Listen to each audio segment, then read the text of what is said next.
नमस्कार, आप देख रहे हैं बिहार 24/7 न्यूज। आज की प्रमुख खबरें।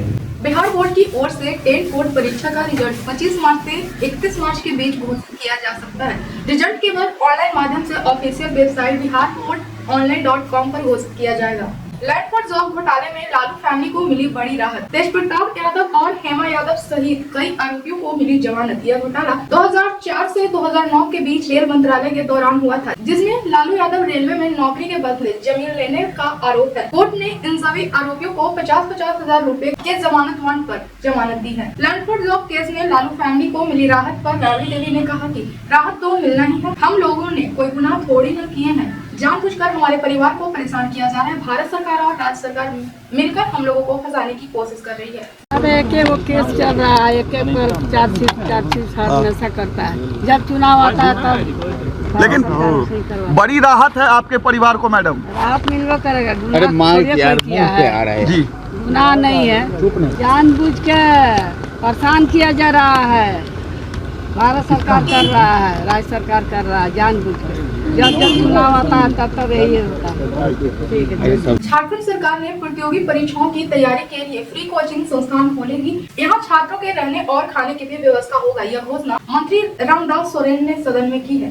होली के रंग में रंगे सत्ता पक्ष और विपक्ष। उप मुख्यमंत्री सम्राट चौधरी ने नेता प्रतिपक्ष तेजस्वी यादव को लगाया रंग। दिलीप जायसवाल ने भी तेजस्वी यादव को लगाया तिलक। 22 मिनट में लूटे 35 करोड़ की गहने। आरब तनिष्क ज्वेलरी शॉप लूटकांड पर बिहार पुलिस का बड़ा एक्शन। एनकाउंटर के दौरान पुलिस ने 2 आरोपियों को गोली लगने के बाद किया गिरफ्तार। दोनों आरोपी को निजी अस्पताल में कराया गया भर्ती। 4 आरोपियों की गिरफ्तारी को लेकर छापेमारी जारी है। बिहार में बर्ड फ्लू ने दस्तक दे दी है। कई जिलों में बर्ड फ्लू की पुष्टि होने के बाद अब मुर्गियों को मारकर दफनाने की प्रक्रिया जारी है। होली के बाद बिहार यात्रा पर निकलेंगे कांग्रेस नेता कन्हैया कुमार। बिहार विधानसभा चुनाव से पहले कांग्रेस नेता ने बड़ा ऐलान किया है। प्रेस कॉन्फ्रेंस कर कांग्रेस नेता ने इसकी जानकारी दी है। कांग्रेस नेता कन्हैया कुमार ने बताया है कि 16 मार्च को वो बिहार यात्रा पर निकलेंगे। कन्हैया कुमार के बिहार यात्रा का नाम नौकरी तो पलायन रोको होगा। कन्हैया कुमार इस यात्रा की शुरुआत गांधी की धरती चंपारण से करेंगे। संभावित चौधरी ने कहा, तेजस्वी यादव को ऐसा क्यों लगता है कि एनडीए के दल का कोई भी पार्टी उनके साथ गठबंधन करना चाहती है। हमने बार बार देखा है कि बिहार की जनता ने आरजेडी की सरकार को नकार दिया है। एनडीए दल का कोई भी पार्टी उनके साथ गठबंधन नहीं करना चाहती।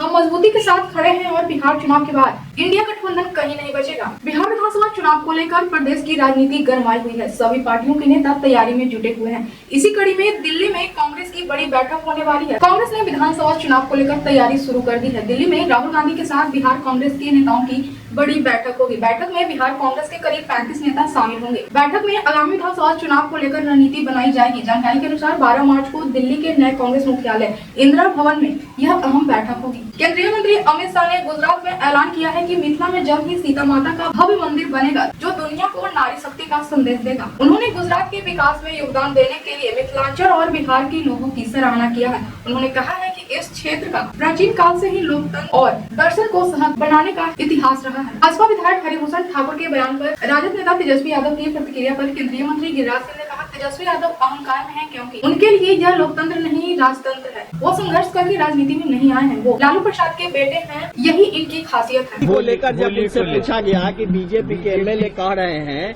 कि शुक्रवार को अगर वो लोग नहीं निकलेंगे तो ठीक रहेगा। कोई बड़ा दिल दिखाया ऐसा। तेजस्वी यादव अहंकार में है। अहंकार है कि ये लोकतंत्र नहीं राजतंत्र है, क्योंकि वो कोई संघर्ष करके राजनीति में नहीं आए हैं।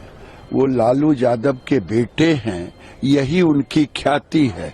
अहंकार ना करें, रावण का अहंकार नहीं चला है तो तेजस्वी और लालू का अहंकार क्या? सर, ऑल इंडिया मुस्लिम राज्य सांसद मनोज कुमार झा ने कहा, रेलवे सुरक्षा को लेकर नई दिल्ली रेलवे स्टेशन पर हुए हादसे को लेकर कितने सवाल पूछे हैं, लेकिन केंद्रीय रेल मंत्री ने अपने अहंकार में संसदीय लोकतंत्र की रिवायत को खारिज किया। पूरे विपक्ष ने उनके भाषण के बीच में ही बहिष्कार का निर्णय किया है। रेलवे पर एक बिल आ रहा है, रेलवे अमेंडमेंट बिल आया था, जिस पर चर्चा हुई थी। तमाम सदस्यों ने व्यापक चिंता जो रेलवे को लेकर के थी और विवेक जी ने शुरुआत की थी, उसके बाद अलग अलग सदस्यों ने अपनी बात रखी।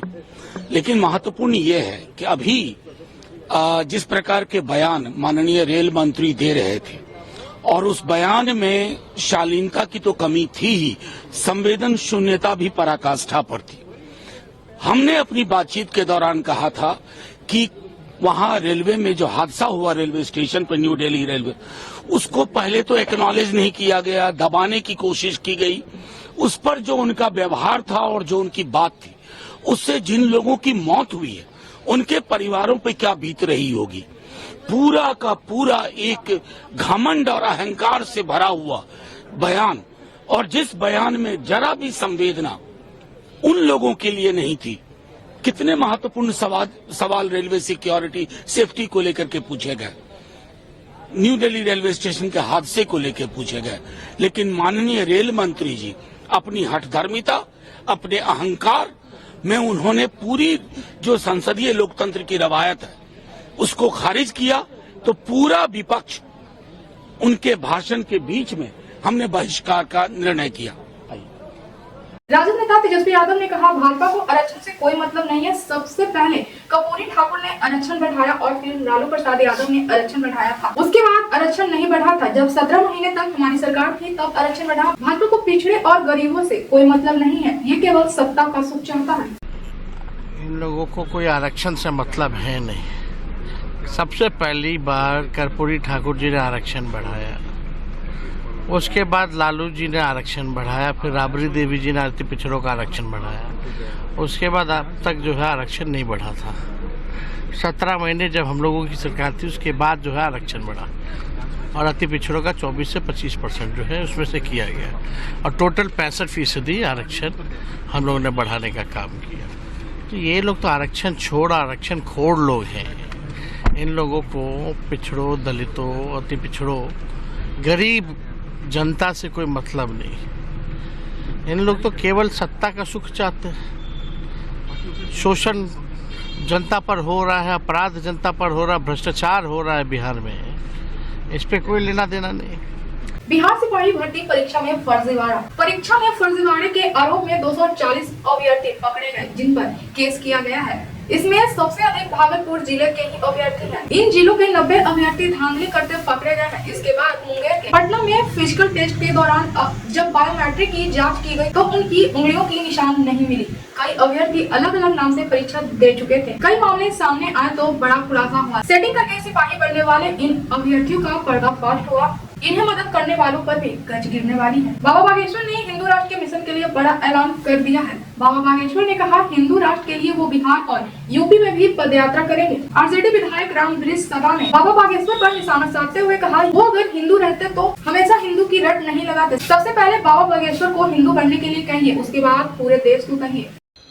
सबसे पहले तो बाबा बागेश्वर हिंदू हो जाए। अगर बाबा बागेश्वर हिंदू रहते तो हर हमेशा हिंदू का रट नहीं लगाते। सबसे पहले आप बाबा बागेश्वर को कहिए कि हिंदू बने हुआ और खुद हिंदू बने, उसके बाद दूसरे को हिंदू बनने के लिए कहे। अगर बाबा बागेश्वर हिंदू रहता तो वह बार बार हिंदू का दुहाई देता। भाजपा विधायक मुस्लिम समाज से बड़ी अपील की है कि जिस दिन होली है उस दिन घर से बाहर नहीं निकले, बड़ा कलेजा हो तो ही घर से बाहर। नहीं, यह गलत है। हिंदू, मुस्लिम, सिख, ईसाई सभी मिलकर यह देश बनाई। यह देश संविधान से चलता है, किसी के बोलने से नहीं चलता है।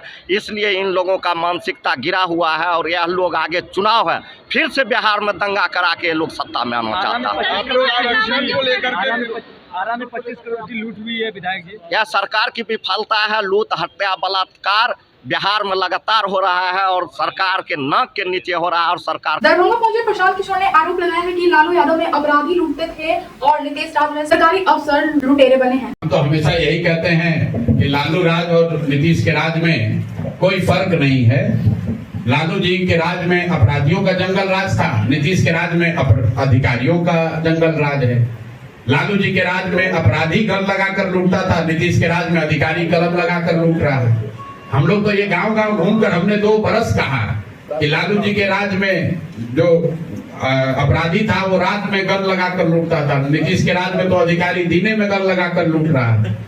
और जैसे लालू जी के राज में अपराधी किसी से नहीं डरते थे, उसी तरह नीतीश कुमार के राज में भी अधिकारी किसी से नहीं डरते। आप लोग भी रोज देख रहे हैं। तो दोनों जो राज है इसमें फर्क कुछ नहीं है। जनता का हजामत दोनों में बना है, इसीलिए जनता दोनों से मुक्ति चाहिए। जीता तो भी नीतीश कुमार मुख्यमंत्री नहीं बन सकते। तो किसी भी परिस्थिति में अब नीतीश कुमार नवंबर के बाद मुख्यमंत्री नहीं होंगे। Bihar will see a new chief minister. इसमें कहीं कोई दो मत नहीं है। कौन बनेगा, जैसा मैंने आपको कहा कि बदलाव निश्चित है, नीतीश कुमार के मुख्यमंत्री कार्यकाल का समाप्ति निश्चित है।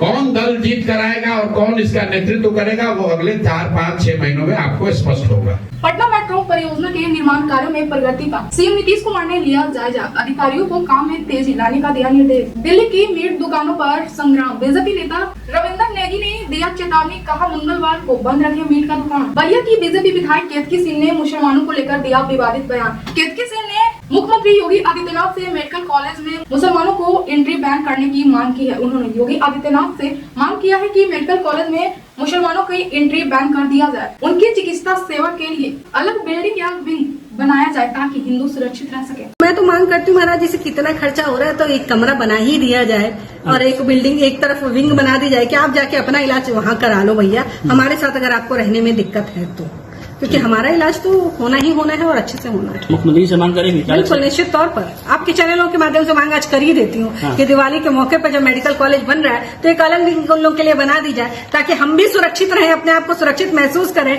ना जाने किस पे क्या चीज थुक थुका के हम लोग को मिल जाए, तो उस सब से भी हम लोग बच जाएंगे। ठीक। भोजपुर से पशुपति पारस का बड़ा बयान आया है। पशुपति पारस ने कहा, पिछले 20 वर्षों से बिहार में निकम्मी सरकार है, एक भी कल कारखाना नहीं लगवाया है। बिहार में बेरोजगारी चरम पर है, भ्रष्टाचार फैली हुई है। आगरा की बड़ी लूट की घटना इसका उदाहरण है जो साबित करता है कि बिहार में लॉ एंड ऑर्डर की स्थिति ठीक नहीं है। ये कहने आया हूँ कि निकम्मी सरकार जो भ्रष्टाचारी सरकार है, आप इसको 20 वर्ष से बिहार की गद्दी पर है और आज तक बिहार में एक भी कल कारखाना नहीं लगा। बेरोजगारों का भरमार है, भ्रष्टाचार, सुन लीजिए, भ्रष्टाचार है। और आप आज आरा में देखे होइएगा कि आपकी जिला के हेडक्वार्टर में घटना घटी है 25 करोड़ से ज्यादा। ये साबित करता है कि बिहार में लॉ एंड ऑर्डर नहीं। 25 करोड़ से ज्यादा लूट ले गए लुटेरे। 25 करोड़ ले जाए, 2500 करोड़ ले जाए, बिहार सरकार की है, कोई से कोई फर्क नहीं पड़ता है। नाकामी है प्रशासन। नालंदा में जहाँ पर मुख्यमंत्री जी का गृह जिला है, जहाँ उनका जन्म स्थान है, कर्मभूमि भी है, जन्मभूमि भी है, उनके घर के बगल में उनके जिला में एक वृद्ध महिला को पैर में कील ठुका गया। और बिहार सरकार का कोई भी बड़ा से बड़ा मंत्री हो। अतिशी ने बीजेपी पर साधा निशाना साधते हुए कहा, भाजपा ने दिल्ली चुनाव से पहले दिल्ली की महिलाओं से कई वादे किए थे। बीजेपी ने दिल्ली की महिलाओं से एक और महत्वपूर्ण वादा किया था कि महिलाओं को होली पर और दिवाली पर उन्हें एक सिलेंडर मुफ्त दिया जाएगा। अब 3 दिन बाद होली है और दिल्ली की महिला इंतजार कर रही है कि उनके घर मुफ्त सिलेंडर कब आए। महाराष्ट्र के सीएम देवेंद्र फडणवीस का बड़ा बयान, विधानसभा में बोले, मस्जिद पर अवैध लाउड स्पीकर हटाएंगे, ध्वनि प्रदूषण पर सख्त कार्रवाई होगी। बिहार विधान परिषद में उठा बढ़ते अपराध का मुद्दा, सीएम नीतीश कुमार बोले, मैं खुद हर मामले पर लेता हूं संज्ञान, एक भी अपराधी को बख्शा नहीं जाएगा। ऐसे खबरों के लिए बने रहिए बिहार 24/7 के साथ।